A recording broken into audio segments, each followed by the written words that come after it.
Hey everyone, welcome back to JP's Budget Collecting and our weekly look back at the hot comics from 6 months ago. This week we're looking back at the hot comics from July 12th, 2024, and I'm recording this on January 9th, 2025. As always, I give you those dates so you know when this is actually most relevant because the market is always moving and changing, as we'll see as we dig into this video. And as always, we're looking back at the CBSI Hot Top 10 and the Comic Tom Key Collector Hottest Trending Comics of the Week. We use those two lists to see what was going on in the market, what books were people chasing, and see how they're doing in the market now. This is probably the closest video to, we're not quite past the mark of when I started this, which will be 6 years complete of doing this look back list. And really the goal has been, since the beginning, of trying to understand what made books hot, what factors were affecting them then, what factors are affecting them now, and seeing, should we have been patient, should we have bought in, and what factors should drive our decision on whether or not to be patient or to buy in the moment. So, we're going to dig into the list. We got 15 books to talk about, see what we can learn this week. I will do a quick reminder. I do have memberships now, trying to help me pay for like the more expensive StreamYard and other things to keep my channel going. So if you could do that, here are the prices on those. If you could help me out, I'd really appreciate it. So without further ado, let's dig into this week's list and see what we can learn this week. First up, we got Watchmen #1. This was hitting the list because the trailer for the animated movie dropped. Raw copies were going 35 to 60, 9.8, 750. And really on the raw side, this is very close to what this book just goes for anyway. 9.8s were definitely up just a little bit, but overall, we're going to call this a steady and I'll be back because now it's a $20 to $80 book raw. 9.8, 6 to 700. So yeah, the 9.8s have taken a slight step backwards, but the raw books are basically still in that same range where this book typically sits. So pretty steady, maybe a slight I'll be back. No reason to have chased with the trailer. Next, we have John Carter, Warlord of Mars on the list. And this is because we got rumors there was going to be a Disney Plus show. So basically, even though the movie bombed like 20 years ago now, I don't know how old that movie is, they were going to try to maybe relight this with a Disney Plus show. So back then, raw copies were going for 30, 9.8 got up to 195. Now raw copies are 5 to 30. So definitely all through that with really only a couple of super nice copies going up around 30. Most of the sales are like 10, 15, 20, and a few down around 5. 9.8 on this, very all over the place. Only 3 recent sales, $100, $200, and $275. So we're going to kind of ignore the 9.8 when we see what this book is doing, and we'll just go with the down end and I'll be back. Definitely worth being patient to get those raw copies on, for sure. Next, we got a few covers hitting this week's list. We got Detective Comics 1086 hitting the list for the 3rd week in a row. The first 2 weeks, it was a $40 to $60 book sitting around double ratio for the Sebastian Fulmara 1 in 25. But this 3rd week, it actually took a jump. It was a $55 to $90 book. Always avoided the 3rd week leap. Now this is a $20 to $30 book, which makes it a dumpster fire. It was already kind of a down, I'll be back to a trap just at the previous prices. We talked about those first 2 weeks. But these 3rd week prices definitely were not sustained, and the book has definitely come crashing back down. So, kind of a cool cover, but no reason to have chased.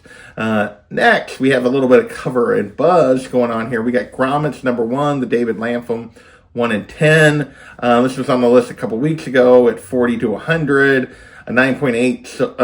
So yeah, that was why I was hitting it. By this point, it was up to an $80 to $115 book for Grommets. Grommets has been one of the hotter indie series of the years. A lot of people have talked about. Recent sales on this 1 in 10, no recent raw sales. 9.8s have been set in 125 to 150. There was, if you look, there shows a sold 9.8 for 266, but then when you click on it, it says it got relisted.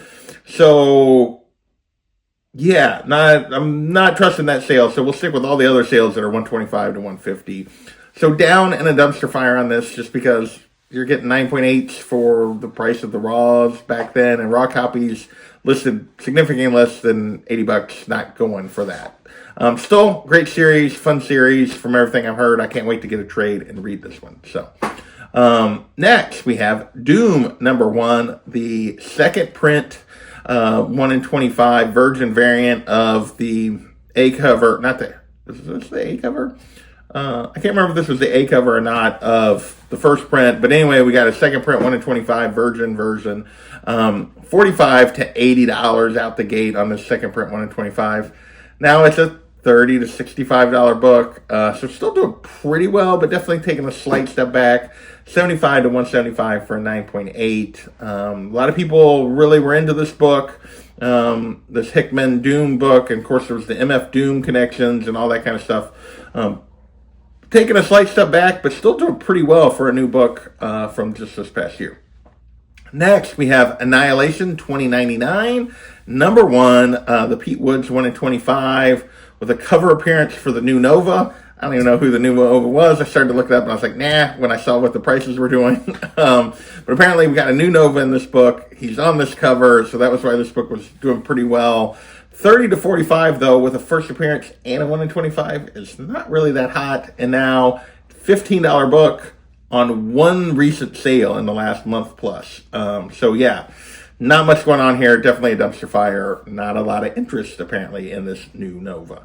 All right, with that, we're going to move into a little DC news, rumors at the time. And that was Lobo number 1. Of course, we had continued rumors all through the year that over the last year plus that A, James Gunn was going to do something with Lobo, B, that it was going to be Jason Momoa, and we actually got confirmation this last week, so that definitely skews what we're going to see here when we talk about this.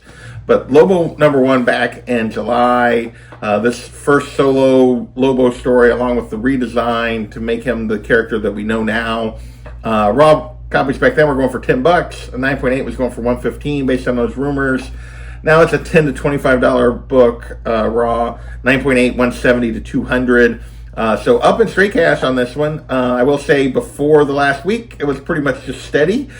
But after the last week, it's definitely up. So yeah, timing is everything when you go on books like this. We will see what it does, but now we do have confirmation Jason Momoa is going to be Lobo in the Supergirl movie. So next, we got one Amazon Spider-Man related thing. We got SpiderMan Noir, number 1. First appearance of SpiderMan Noir. We were getting more casting news for the Nicolas Cage SpiderMan Noir show that's supposed to be coming to Amazon. That's why this was hitting the list back then. 180 to 325 for raw copies back then. 525 to 610 for 9.8. Now 200 to 350 for raw. So maybe it's definitely steady and maybe slightly up there, or at least steady and worth it there on the raw side. 9.8s, though, have taken a step back, 350 to 450 on recent 9.8 sales. So, and I will say, there are actually more recent 9.8 sales than raw sales. There's only just a very few raw sales. Most people have slabbed this book, it seems like, because almost all the sales were 9.8 sales. So from that standpoint, we are going to call this down in a trap on that 9.8 side. Next, we have another Sony Spider-Man related thing, and that is Amazing Spider-Man number 300. First appearance of Venom. Obviously, we got a trailer for Venom 3 this week. It's what was prompting this to hit the list. This is one of those where Tom loves to do those averages that don't mean anything. So, and I did not, this was when I was on hiatus last summer, so I did not do a video back then, so I didn't get to check values. But they said an average of 600, a 9.8 for 3,100 on ASM 300. Now, raw copies 2 to 600, so that's, not too crazy for what they were saying for an average. 9.8, 24 to 2,500 on like 3 recent sales. So we're going to call this down and I'll be back. No reason to have chased in the lead up to Venom 3. And the movie didn't do all that well, and definitely taking a slight step back on this classic Spider-Man villain key, McFarlane. Lots of things going for this book, but no reason to have chased it with a trailer. Next, we do have a couple of X-Men 97 books hitting the list again in July, even though the show had been over for almost a month at that point. But these were hitting the list because we all know the controversy around the showrunner and writer for X-Men 97. Well, they announced someone new was going to be taking over for season 3, using what he'd already developed. So, and I guess people were fairly happy with that choice. We'll see if it actually pays off or not. But first up, we have X-Men 97, number 1, the comic book prequel to the restart of the show. Raw copies 20 to 30, 9.8 going for 1 to 120 back then. Now it's a $5 to $20 book, 9.8, 60 to 80, so down in a trap. XMen 97 has been out of sight, out of mind now for a few months, so the book has obviously dropped in value. Oh, I would say sometime whenever late spring, early summer, when we get the trailer for season 2, this book will probably jump back up. X-Men 97 number 2 also hit the list for the same reason. $10 to $18 back then. Now it's a $5 to $20 book. We'll also call this a down, and I'll be back because there are a lot of sales under $10, but there are still a few in that range that it was going for back then. All right, with that, everything else here is going to be MCU related and some speculation on stuff, plus we got another trailer we'll get to in a minute. First up, we have X-Force number 1, the first appearance of G.W. Bridge, and this was based on rumors that Giancarlo Esposito was going to play this character in the Captain America movie. I believe we got confirmation that is. I know he's not this character. I don't actually remember at the moment which character he's playing in the upcoming Captain America movie, but yeah, that's going to come out next month. But yeah, this was not good speculation. Plus, there's literally millions of these books out there, but it was going for $10 back then. 9.8 was hitting 90, so not really up, just a lot of sales. A little bit up on the 9.8 side. Raw copies now 5 to 10, which is what this book always is. If you don't find it in the dollar bin, which you can definitely do. 9.8, 50 to 70. So yeah, down in a trap. No reason to chase this book on weird speculation related to this character. Next, we have Hulk number 1, from 2008, the first cover appearance of Red Hulk. Reminder, he's not actually in this book. Raw copy 60 to 85, 9.8, 350 back then, as we got some images from the movie that prompted the Giancarlo Esposito rumors, plus more confirmation that we were getting Red Hulk. So yeah, now it's a $60 to $90 book, less than a month out from the movie. 9.8, 225 to 290, so 9.8 have actually kind of stepped back. We'll go steady and I'll be back on this one, but yeah, images booked higher than with the movie less than a month away, or right at a little over a month away, I guess. So yeah, just how this goes anymore. Announcements and trailers tend to spike books more than the actual movie anymore. Just the way it is. And finally, we got 2 MCU books related to a trailer that dropped for the Agatha Harkness show.